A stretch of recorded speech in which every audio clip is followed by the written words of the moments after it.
Hello friends, कैसे हैं आप सभी। उम्मीद करते हैं सभी लोग खूब अच्छे होंगे, खूब पढ़ रहे होंगे। तो फटाफट जुड़ते चले जाइए। जितने सारे लोग हैं वीडियो को शेयर कर दीजिए अपने ग्रुप्स में, अपने सारे दोस्तों तक पहुंचा दीजिए।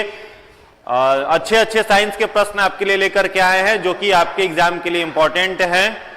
और उसके साथ ही आज हमने कुछ क्वेश्चन एग्रीकल्चर का भी इंक्लूड किया है ताकि वो भी प्रश्न अगर आपकी परीक्षा में पूछे जाए तो उस पर भी आप काम कर सके। तो आज का क्वेश्चन कुछ अलग क्वेश्चन आपके लिए है। तो जितने सारे लोग जुड़ चुके हैं सभी लोगों को गुड इवनिंग। छाया कुमारी, आरती सिंह राजपूत, राजीव रंजन, आरती सिंह राजपूत, सभी लोगों को good evening.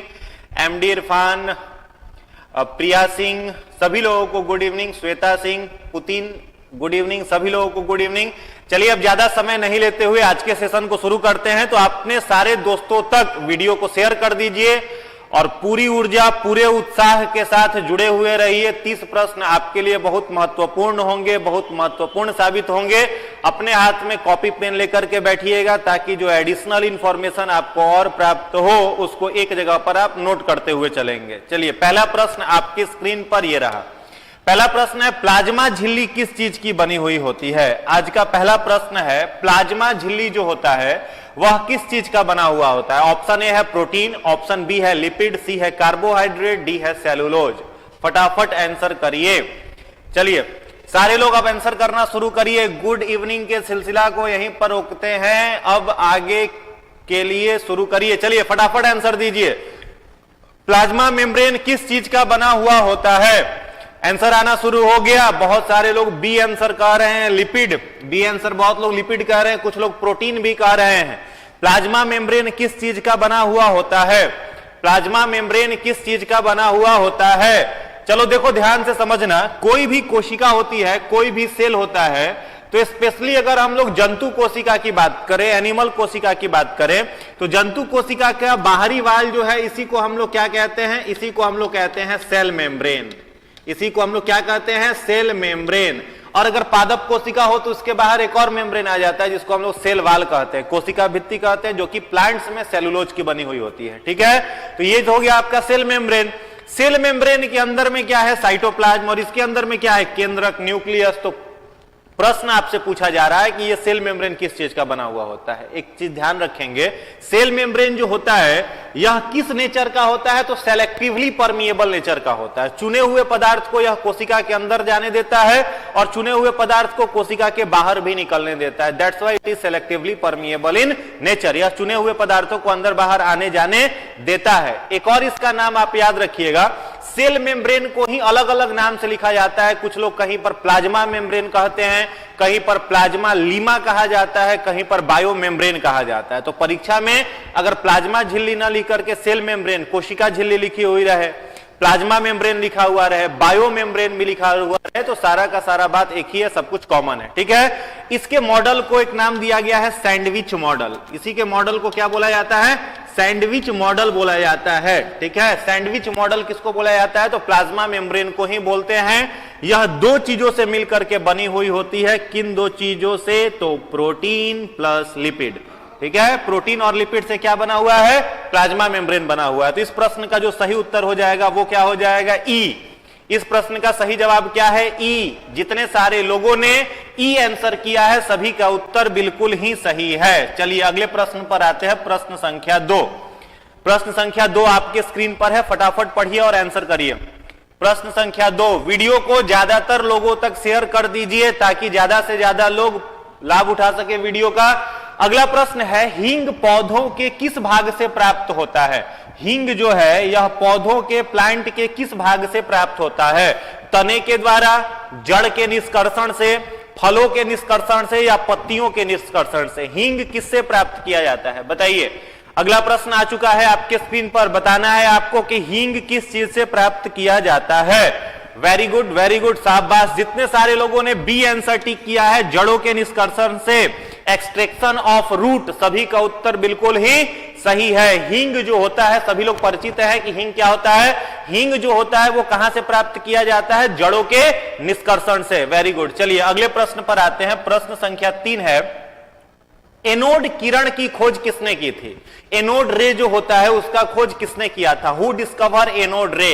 Who discover anode रे, फटाफट कमेंट कर करके उत्तर बताइए। एनोड रे की खोज किसने की थी? हु डिस्कवर एनोड रे, एनोड रे की खोज किसने की थी? एनोड रे की खोज किसने की थी बताइए। बी आंसर आने लगा। बी कुछ लोग आ रहे हैं जेम्स चैडविक, कुछ लोग जेम्स चैडविक बता रहे हैं। क्या होगा आंसर? देखो एनोड रे जो है, वेरी गुड, जितने सारे लोग सी कह रहे हैं सभी का उत्तर सही है। एनोड रे की खोज किसने की थी? तो गोल्डस्टेन ने। एनोड रे की खोज किसने की थी? गोल्डस्टेन ने। चलिए मेरा एक प्रश्न आपसे है, इलेक्ट्रॉन की खोज किसने की थी? इस प्रश्न का तो सही जवाब हो गया गोल्डस्टेन, लेकिन अगर आपसे पूछा जाए कि इलेक्ट्रॉन की खोज किसने की थी और ऑप्शन यही आपके पास 4 हैं, तो क्या उत्तर होगा बताइए। इलेक्ट्रॉन की खोज किसने की थी? टाइप करके बताइए किसने की थी। थॉमसन ने की थी, जेम्स चैडविक ने की थी, गोल्डस्टेन ने की थी या रदरफोर्ड ने की थी? इलेक्ट्रॉन की खोज किसने की थी? इलेक्ट्रॉन की खोज किसने की थी? थॉमसन। वेरी गुड, जितने सारे लोग थॉमसन उत्तर दे रहे हैं, थॉमसन ने किस चीज का खोज किया था? इलेक्ट्रॉन का। Very good. रदरफोर्ड के बारे में सब लोग जान रहे हैं। अल्फा स्कैटरिंग मॉडल जो था वो किसने दिया था? तो रदरफोर्ड ने दिया था। अल्फा स्कैटरिंग मॉडल मतलब इन्होंने अल्फा विकिरण को एक रेडियम से प्रोड्यूस करके किससे पास करवाया था? सोने के चादर से। और जो इंफॉर्मेशन इसने दिया था, न्यूक्लियस के बारे में बताया, वो इनमें इन्होंने काम करके बताया था। ठीक है। चैडविक जो है, इन्होंने किस चीज की खोज की थी बताइए। चलिए अगला प्रश्न आपसे है, जेम्स चैडविक ने किसकी खोज की थी? नेक्स्ट बताइए, जेम्स चैडविक ने किसकी खोज की थी? जेम्स चैडविक ने किसकी खोज की थी बताइए। चैडविक ने किसकी खोज की थी? वेरी गुड, चैडविक ने किसकी खोज की थी? न्यूट्रॉन की। तो neutron was discovered by Chadwick. तो इतने सारी इंफॉर्मेशन मिले। एनोड रे के बारे में अगर आपसे पूछा जाए, एनोड विकिरण की खोज किसने की थी, तो आप क्या कहेंगे? गोल्डस्टेन। थॉमसन ने इलेक्ट्रॉन की खोज की थी, जेम्स चैडविक ने न्यूट्रॉन के ऊपर काम किया था और रदरफोर्ड ने अल्फा स्कैटरिंग मॉडल दिया था। चलिए अगला प्रश्न है, प्रश्न संख्या 4। निम्नलिखित में से कौन बाह्य स्रावी ग्रंथि नहीं है? ध्यान से पढ़ करके उत्तर दीजिएगा। आपके स्क्रीन पर 4 ऑप्शन है और आपसे पूछा जा रहा है इसमें से कौन बाह्य स्रावी ग्रंथि नहीं है? अश्रु ग्रंथि, दुग्ध ग्रंथि, लार ग्रंथि या फिर यकृत? कौन बाह्य स्रावी ग्रंथि नहीं है? ध्यान से पढ़िए फिर उत्तर दीजिए। चलिए फटाफट बताइए, निम्नलिखित में से कौन बाह्य स्रावी ग्रंथि नहीं है? निम्नलिखित में से कौन बाह्य स्रावी ग्रंथि नहीं है? तो देखो वेरी गुड, इस प्रश्न का सही जवाब जो होगा, बहुत लोग डी कह रहे हैं, इस प्रश्न का जो सही जवाब होगा वो क्या होगा? ई। इस प्रश्न का सही जवाब क्या होगा? ई। ठीक है, अब कुछ बातों को ध्यान से सुनिएगा। यहां पर आपसे पूछा जा रहा है बाह्य स्रावी ग्रंथि, तो बाह्य स्रावी ग्रंथि को हम लोग क्या कहते हैं? Exocrine gland. ठीक है, एक्सोक्राइन। और एक्सोक्राइन ग्लैंड्स जो होते हैं वो क्या सेक्रेट करते हैं? हार्मोन या इंजाइम? तो याद रखोगे आप, एक्सोक्राइन ग्लैंड्स जो होते हैं ये क्या सेक्रेट करते हैं? इंजाइम्स सेक्रेट करते हैं, इंजाइम बनाते हैं। इंडोक्राइन नहीं पूछा गया आपसे, आपसे पूछा गया था एक्सोक्राइन। इंजाइम सेक्रेट करते हैं। ठीक है, तो यहां पर अश्रु ग्रंथि जो है, जो अश्रु ग्रंथि कहां पर पाई जाती है? तो अश्रु ग्रंथि को क्या बोला जाता है? लैक्रेमल ग्लैंड। लैक्रेमल ग्लैंड ही क्या है? अश्रु ग्रंथि है। ये आंखों में पाया जाता है और ये क्या निकालता है? आंसू। तो अगर आपसे पूछा जाए आंसू निकालने वाली ग्रंथि का नाम बताइए, तो आप क्या बताएंगे? कौन सी ग्रंथि आंसू निकालती है? लैक्रेमल ग्लैंड जो है यह टीयर का सेक्रेशन करता है, आंखों से आंसू निकालता है, उसमें भी इंजाइम है। दुग्ध ग्रंथि जिसको मैमेमरी ग्लैंड्स कहते हैं, यह भी आपका एक्सोक्राइन में ही है। सैलिवरी ग्लैंड, ठीक है, सैलिवरी ग्लैंड कहां पर पाया जाता है? माउथ में। तो हमारी माउथ में सैलिवरी ग्लैंड की संख्या कितनी है? तो 3 पेयर सैलिवरी ग्लैंड हम लोगों के मुख गुहा में पाया जाता है, जिसमें पहला सैलिवरी ग्लैंड है जिसका नाम है पैरोटिड। दूसरा सैलिवरी ग्लैंड हम लोगों के माउथ में है जिसे कहा जाता है सबलिंगुअल, सबलिंगुअल। और तीसरा सैलिवरी ग्लैंड है, इसे बोला जाता है सबमैंडिबुलर। ठीक है, तो 3 पेयर सैलिवरी ग्लैंड कहां है? हम लोगों के माउथ में। हिंदी में भी यही नाम है, इंग्लिश में भी यही नाम है, सेम है। तो पैरोटिड, सबलिंगुअल और सबमैंडिबुलर, ये तीनों मिलकर के क्या बनाती हैं? तो हमारी लार ग्रंथि बनाती हैं। और लार में आपको याद रखना है, जो इंजाइम लार में पाया जाता है उसे हम लोग क्या कहते हैं? टाइलिन। टाइलिन इंजाइम कहां पाया जाता है? लार में, या फिर आप इसे कह सकते हैं सैलिवरी अमाइलेज। टाइलिन कह लो या फिर क्या कह सकते हैं? Salivary amylase. सैलिवरी एमाइलेज कहां है? लार में है। अब एक प्रश्न मेरा आपसे है, हमारे माउथ में जो सैलिवरी एमाइलेज या फिर टाइलिन एंजाइम सलाइवा के अंदर बन रहा है, वो किस चीज के डाइजेशन में इंपॉर्टेंट रोल प्ले करता है? What is the function of ptyalin और सैलिवरी एमाइलेज? फटाफट कमेंट करके बताइए। What is the function of salivary amylase या फिर टाइलिन? टाइलिन के कार्य को बताइए, क्या कार्य है टाइलिन का? वेरी गुड, पुतिन का जवाब सही आ गया। पुतिन साहब क्या बता रहे हैं? टाइलिन जो है वो किस चीज का पाचन करता है? स्टार्च का। किसका पाचन करेगा? स्टार्च का। और स्टार्च क्या है? सब लोग जान रहे हो, प्लांट्स का जो रिजर्व्ड फूड मटेरियल होता है, पौधों का जो संचित भोज्य पदार्थ होता है, उस संचित भोज्य पदार्थ को क्या कहते हैं हम लोग? स्टार्च कहते हैं। और इसी स्टार्च को हिंदी में मंड कहा जाता है। चलिए अगले प्रश्न पर आते हैं। अगला प्रश्न है प्रश्न संख्या 5। आपसे लास्ट में हम हर लोग से पूछते हैं कितना मार्क्स आया। बहुत लोग जोड़ करके फाइनल अपना नंबर नहीं बताते हो, सारे लोग लास्ट में अपना नंबर बताएंगे कि किसका कितना नंबर आया। चलिए इस प्रश्न का उत्तर दीजिए। चलिए सलोनी पॉल, हाँ आपका भी आंसर पहले था, ठीक है, अच्छी बात है। चलिए बताइए, नाइट्रोजन एक आवश्यक अवयव नहीं है। नाइट्रोजन निम्नलिखित में से किसका अवयव नहीं है? बताइए। क्लोरोफिल का, आरएनए का, डीएनए का, या फिर कार्बोहाइड्रेट का? फटाफट बताइए। निम्नलिखित में से नाइट्रोजन किसका अवयव नहीं है? निम्नलिखित में से नाइट्रोजन किसका अवयव नहीं है? फटाफट बताइए। वेरी गुड, जितने सारे लोगों ने कार्बोहाइड्रेट आंसर बताया है सभी का उत्तर बिल्कुल ही सही है। नाइट्रोजन जो है वो किसका अवयव नहीं है? कार्बोहाइड्रेट का अवयव नहीं है। यहां पर जैसे आरएनए है, तो कुछ लोग आरएनए भी बता रहे, तो आरएनए आप गलत बता रहे हो। आरएनए में तो न्यूक्लिक एसिड ऑलरेडी है, राइबोन्यूक्लिक एसिड। डीएनए में भी है डीऑक्सीराइबोन्यूक्लिक एसिड, तो वहां तो अवेलेबल है ही। तो इस प्रश्न का उत्तर क्या हो जाएगा? कार्बोहाइड्रेट, जहां पर क्या नहीं है? नाइट्रोजन नहीं पाया जाता है। अगला प्रश्न है प्रश्न संख्या 6।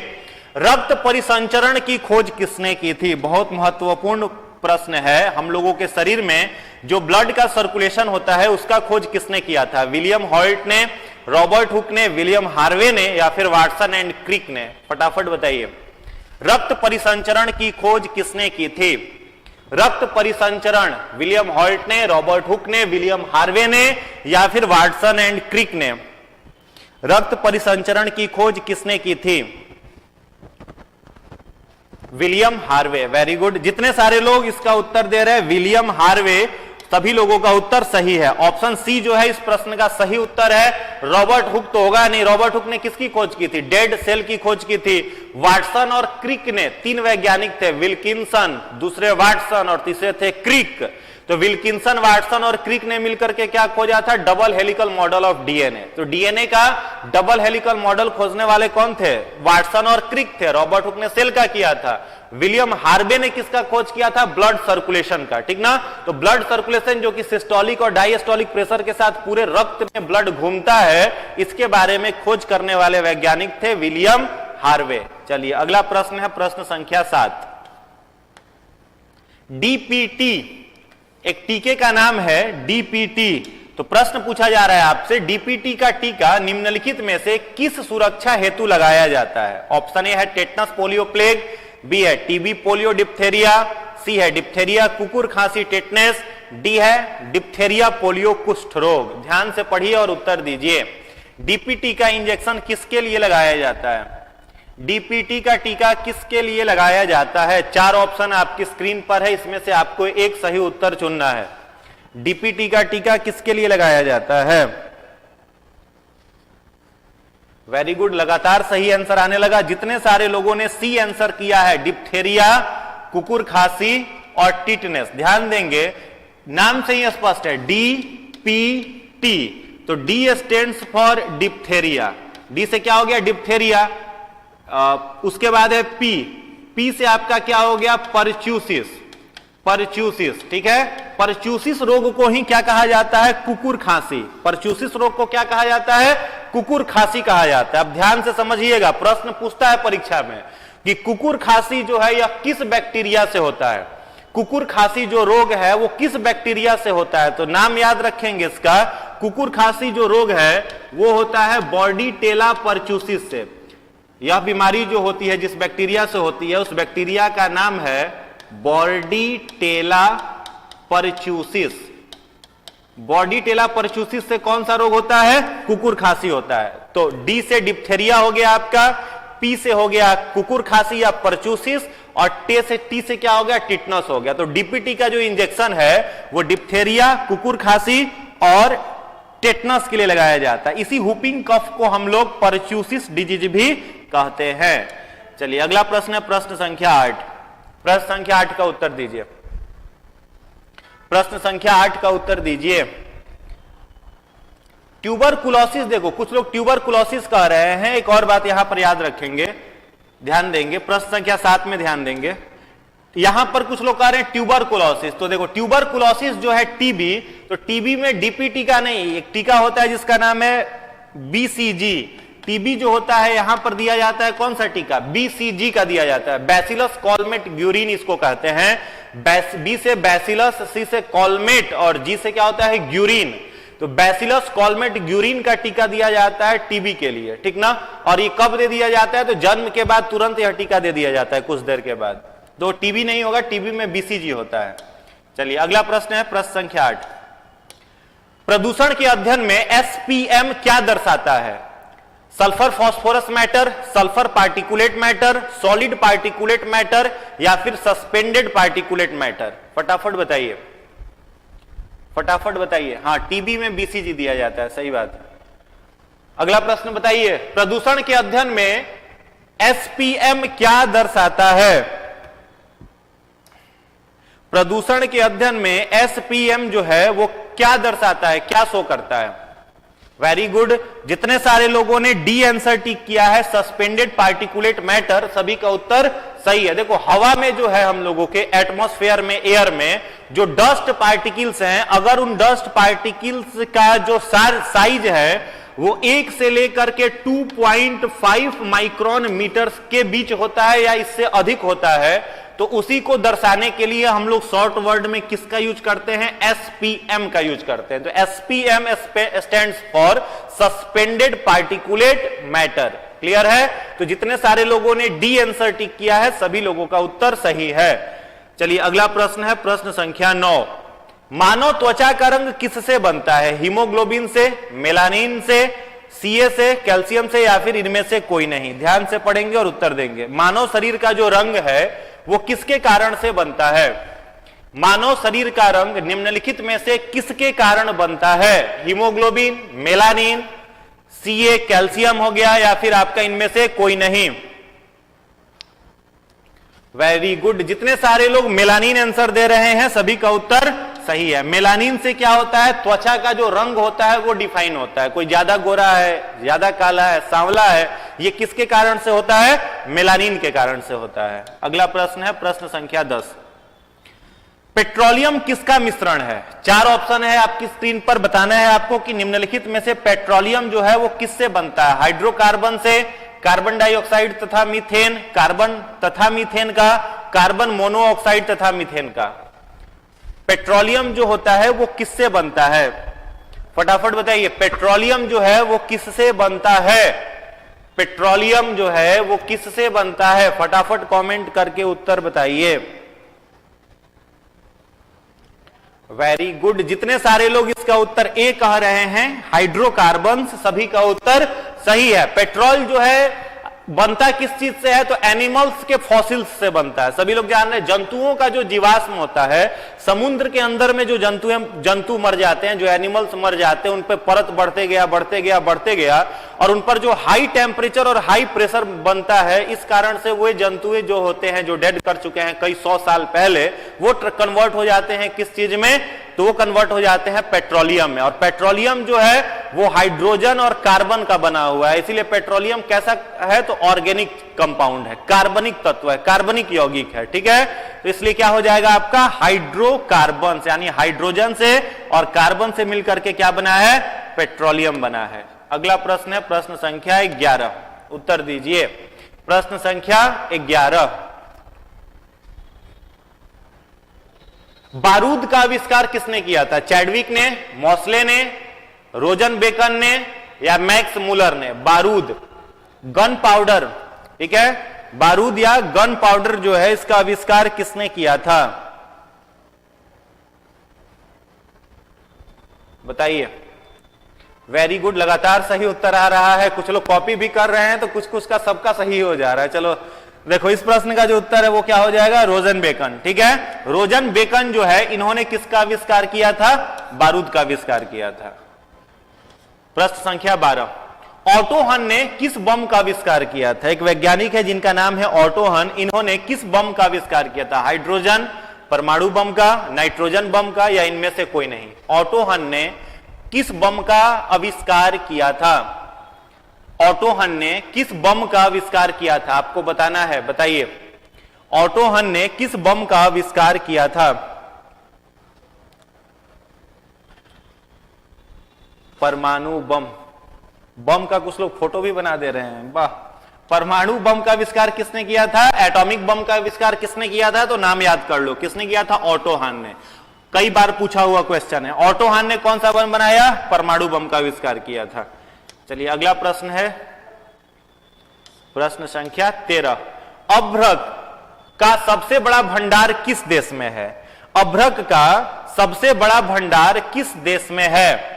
अभ्रक का सबसे बड़ा भंडार किस देश में है? ऑप्शन है आपको बांग्लादेश, चीन, भारत या जापान। बांग्लादेश, चीन, भारत या जापान। अभ्रक का सबसे बड़ा भंडार किस देश में है? अभ्रक का सबसे बड़ा भंडार किस देश में है? बताइए। बिल्कुल सही जवाब है हमारा भारत, इंडिया।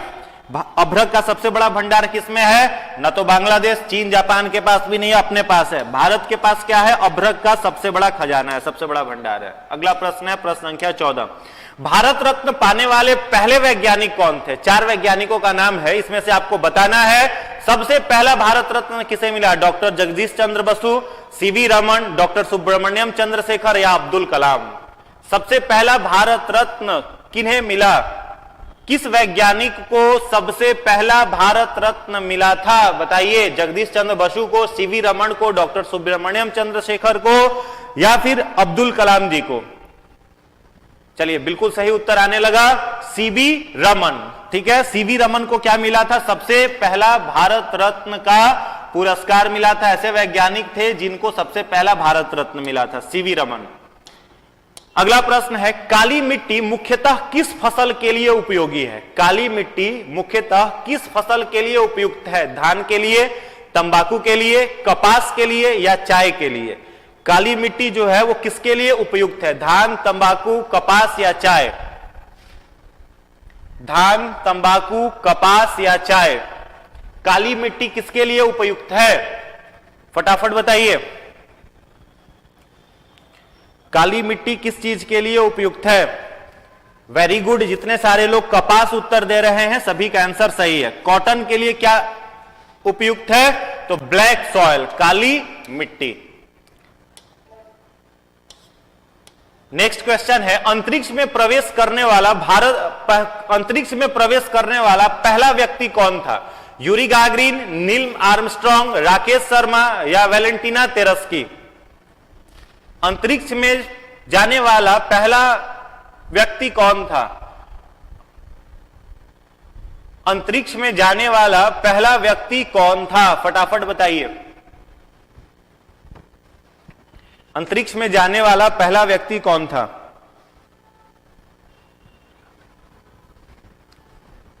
चलिए बिल्कुल सही।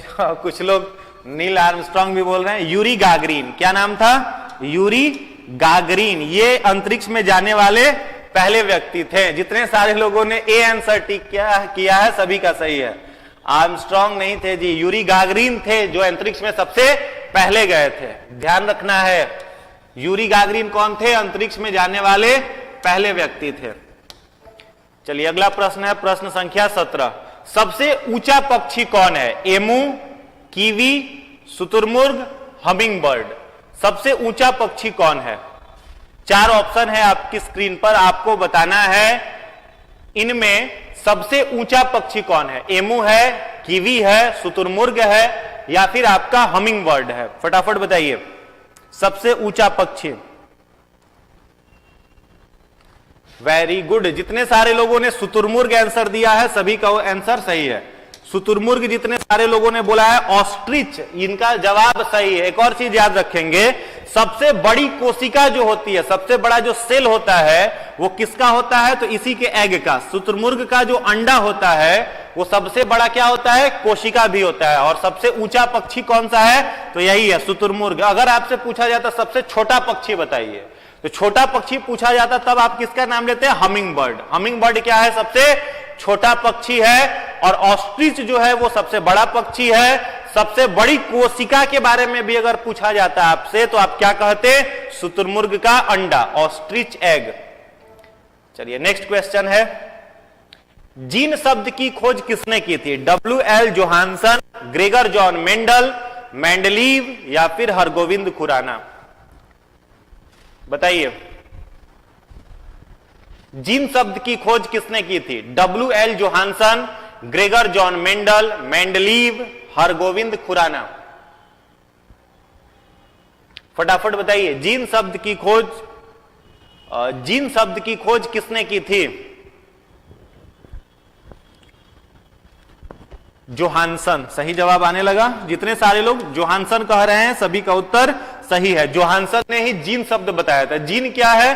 Functional unit of DNA is called gene. ठीक है, डीएनए का जो फंक्शनल यूनिट होता है, क्रियात्मक इकाई होती है, उसी को क्या कहा जाता है? जीन। ठीक है, तो जीन की अगर कोई परिभाषा पूछे तो आप क्या कहेंगे? The functional unit of DNA is called gene. चलिए नेक्स्ट क्वेश्चन है, प्रश्न संख्या 19। किसान का मित्र किसे कहा जाता है? 4 ऑप्शन है, बहुत आसान सा क्वेश्चन है लेकिन परीक्षा में पूछा हुआ है, ध्यान से बनाएंगे। किसान का मित्र किसे कहा जाता है? हल को, मौसम को, बैल को या फिर केचुए को? किसान का मित्र किसे कहा जाता है? गलत नहीं होना चाहिए, फटाफट बताइए। कुछ लोग बैल कह रहे हैं किसान का मित्र किसे कहा जाता है? भाई बैल कैसे बता रहे हो? चलो देखो, किसान का मित्र किसे कहा जाता है? केचुए को। अर्थवर्म को क्या बोला जाता है? अर्थवर्म को हम लोग क्या बोलते हैं? Friends of the farmer. किसान का मित्र कहा जाता है। यह मिट्टी में क्या काम करता है? तो फर्टिलिटी को, मिट्टी के उर्वरकता की क्षमता को क्या करता है? इंक्रीज करता है, बढ़ाता है। चलिए नेक्स्ट क्वेश्चन है, प्रश्न संख्या 20। जंगली फसलों का संबंध किससे है? 4 आपके पास ब्रांच का नाम लिखा हुआ है साइंस का। प्रश्न पूछा जा रहा है, जंगली जो फसल है, विल्ड क्रॉप्स जो है, वो किससे संबंधित है? एग्रीकल्चर, सिल्वीकल्चर, विटीकल्चर या सेरीकल्चर? ध्यान से बताइए, ध्यान से बताइए। हाँ, अर्थवर्म का फोटो बहुत अच्छा आप लोग बनाए हैं। बताइए, फटाफट बताइए। जंगली फसलों का संबंध किससे है? एग्रीकल्चर से, सिल्वीकल्चर से, विटीकल्चर से या फिर सेरीकल्चर से? Very good, very good, B answer आने लगा। जितने सारे लोग सिल्वीकल्चर कह रहे हैं सभी का जवाब बिल्कुल ही सही है। सिल्वीकल्चर जो है वो जंगली फसलों से संबंधित है। एग्रीकल्चर तो नॉर्मल जान रहे हैं आप लोग, कृषि से संबंधित है। सिल्वीकल्चर आपका हो गया जंगली फसलों से संबंधित। विटीकल्चर जो है यह किस चीज के लिए है? तो अंगूर की खेती के लिए है। और सेरीकल्चर जो है यह किसके लिए है? रेशम के कीट के लिए। रेशम के कीट के लिए क्या हो जाएगा? सेरीकल्चर हो जाएगा। और सिल्वीकल्चर ध्यान रखना है जंगली फसलों से संबंधित है। प्रश्न संख्या 21 का उत्तर दें। एलपीजी सिलेंडर में दाब के अंतर्गत द्रव्य के रूप में कौन सा गैस भरा रहता है? एलपीजी के सिलेंडर में दाब के अंतर्गत द्रव्य के रूप में कौन सा गैस भरा रहता है? प्रोपेन, इथेन, ब्यूटेन या फिर ए और सी दोनों? फटाफट बताइए। एलपीजी के सिलेंडर में दाब के अंतर्गत द्रव्य के रूप में कौन सा गैस भरा रहता है? कुछ लोग डी कह रहे हैं, कुछ लोग बी, थोड़ा बहुत कंफ्यूजन है शायद। चलिए फटाफट बताइए, एलपीजी के सिलेंडर में दाब के अंतर्गत कौन सा गैस भरा हुआ रहता है? तो इस प्रश्न का सही जवाब क्या हो जाएगा? प्रोपेन भी भरा हुआ रहता है और ब्यूटेन भी। तो आंसर क्या हो जाएगा? डी। आंसर क्या हो जाएगा?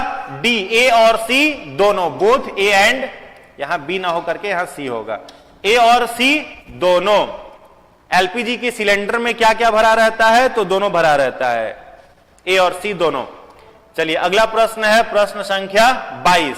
बैटरी में किस एसिड का उपयोग किया जाता है? एसिटिक एसिड का, सल्फ्यूरिक एसिड का, हाइड्रोक्लोरिक एसिड का या फिर फॉर्मिक एसिड का? बैटरी में किस एसिड का प्रयोग किया जाता है?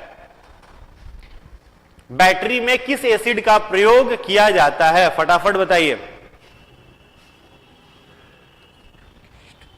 Very good. सी कैसे कह रहे हैं? बी होगा ना। बैटरी में कौन से अम्ल का प्रयोग किया जाता है? सल्फ्यूरिक एसिड का। एक चीज और ध्यान देंगे, जैसे पिछला क्वेश्चन, अभी आप इस प्रश्न का तो उत्तर क्या हो गया? Sulphuric acid. पीछे वाला जो क्वेश्चन था इसमें तो हो गया आपका एलपीजी। तो एलपीजी जब नेचुरल वे में रहता है और सिलेंडर में डाला जाता है तो वो स्मेल लेस रहता है, उसमें किसी भी प्रकार की कोई गंध नहीं पाई जाती है। तो एलपीजी में गंध मिलाने के लिए, ताकि अगर सिलेंडर में लीकेज हो, वोलेटाइल गैस है, विस्फोट कर जाएगा, तो सिलेंडर में अगर लीकेज हो तो क्या मिलाया जाता है एलपीजी गैस में, जिसके कारण उसमें महक आ पाती है?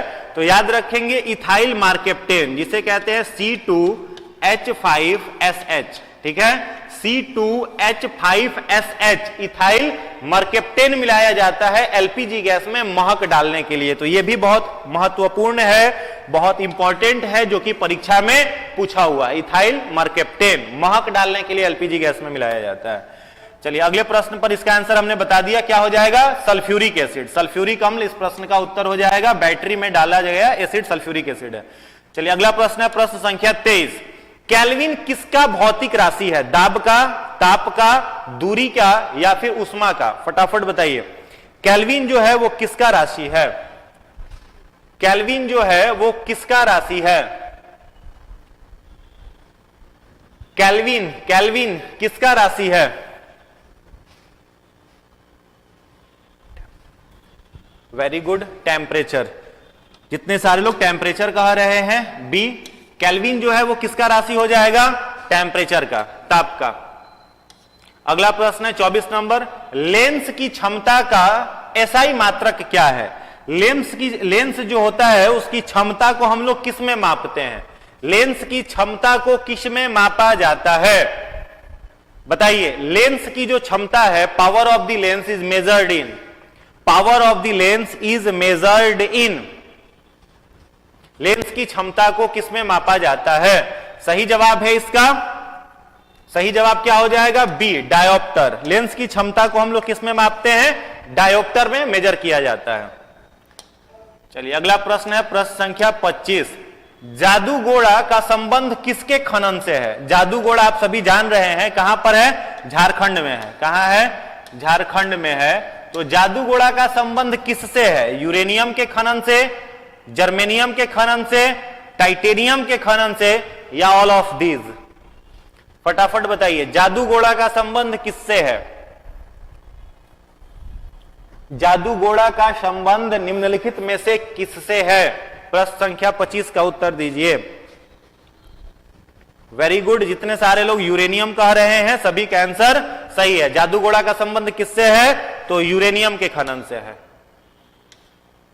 अगला प्रश्न है ब्लीचिंग पाउडर का रासायनिक सूत्र क्या है? यह आपके बीपीएससी के एग्जाम में पूछा हुआ प्रश्न है। ब्लीचिंग पाउडर का रासायनिक, इतना ही आसान आसान क्वेश्चन आता है आपके बीपीएससी में, तो बहुत तनाव लेने की जरूरत नहीं है। बेसिक कॉन्सेप्ट्स आपके क्लियर है, एकदम 30 में 30 लेकर के आ पाओगे। अगर 30-35 प्रश्न साइंस का आया तो आप पूरा मार्क्स लेकर के आएंगे। एकदम बच्चे वाला प्रश्न पूछता है। जिसका भी 9th और 10th का पढ़ा हुआ बेस अच्छा है, 9th-10th में जिसने मेहनत कर करके स्कूल में अपने एकेडमिक एजुकेशन को पूरा किया था, उसको साइंस में तो कोई दिक्कत नहीं होने वाला है, उसका 30 में 30 रहेगा। बहुत आसान आसान सा प्रश्न पूछता है। बताइए ब्लीचिंग पाउडर जो है उसका रासायनिक सूत्र क्या है? Very good. जितने सारे लोग ए आंसर दे रहे हैं सभी का उत्तर सही है। CaOCl2 यह किसका रासायनिक सूत्र है? ब्लीचिंग पाउडर का। इसमें भी कुछ लोग सी आंसर कैसे दे रहे हैं? आंसर ए होगा।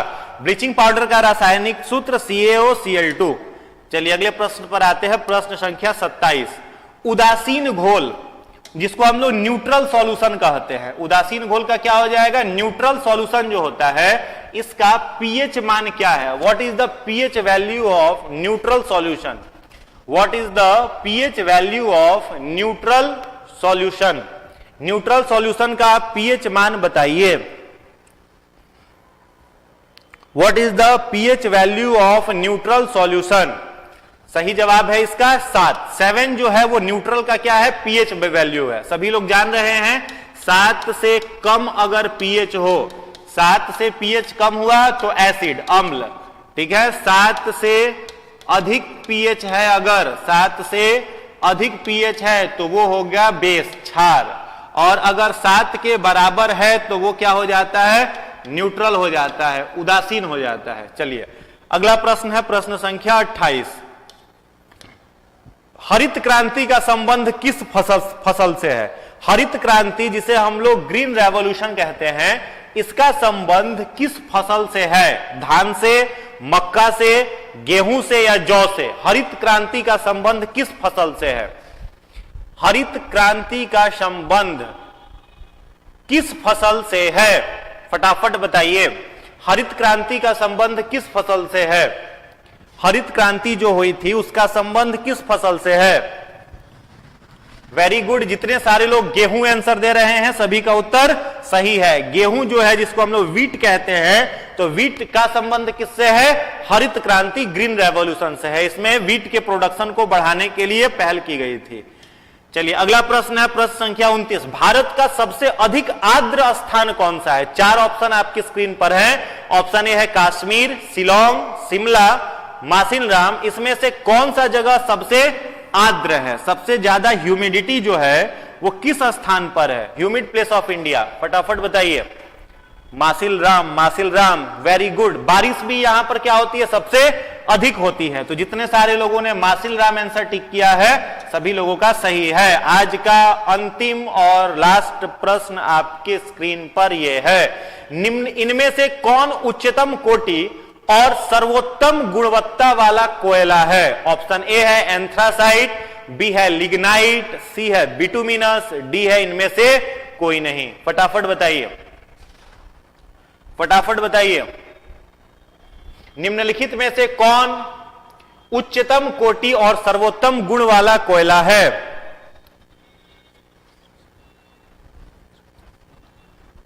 बिल्कुल सही जवाब है, वेरी गुड। जितने सारे लोग ए आंसर कह रहे हैं सभी का उत्तर सही है, एंथ्रासाइट। एंथ्रासाइट जो है वो क्या है? सबसे उच्चतम कोटि वाला, सबसे उच्चतम गुण वाला क्या है? कोयला है। और सबसे अगर खराब इसमें पूछा जाए, 4 ऑप्शन है आपके स्क्रीन पर, और इसमें से तीनों में से आपको चुनना हो कि सबसे खराब कौन सा है, तो आप किसे चुनेंगे? लिग्नाइट। लिग्नाइट जो है वो क्या है? इन तीनों में सबसे खराब कोयला का गुण माना जाता है। तो आज के क्विज में, आज के सेशन में किन लोगों का कितना नंबर आया लास्ट में कमेंट करके आप बता देंगे, सबका हम देखेंगे। और उम्मीद करते हैं आज का प्रश्न बहुत आसान था, बहुत इजी था, तो सभी लोगों का 30 में 30 आया होगा। घबराने की बात नहीं है, जिनका अगर नंबर कम आया होगा वो भी प्रैक्टिस करें। प्रीवियस ईयर जो प्रश्न बुक के क्वेश्चन बुक आते हैं, जो भी आप घटना चक्र अगर साइंस का बना रहे हैं, तो घटना चक्र में एकदम टॉप से बॉटम तक फिजिक्स, केमिस्ट्री और बायोलॉजी, उसमें जितने भी प्रश्न आपके घटना चक्र के क्वेश्चन बुक में दिए हुए हैं, प्रैक्टिस बुक में दिए हुए हैं, एक एक क्वेश्चन को कम से कम 2-2 बार ध्यान से देख लीजिएगा।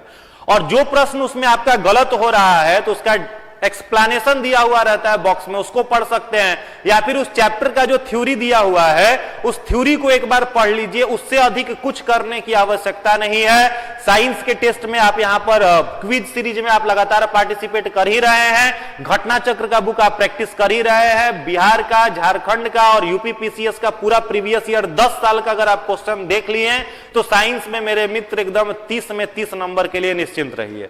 ठीक है, क्या क्या आपको देख लेना है, लगातार क्विज सेशन में आप भाग लेते रहिए। घटना चक्र का पूरा क्वेश्चन, कुछ नहीं करना, टोटल आंसर देख के टिक मार दो और कम से कम 2-3 बार उसको पढ़ जाओ। आप पूरा का पूरा आपको याद हो जाएगा।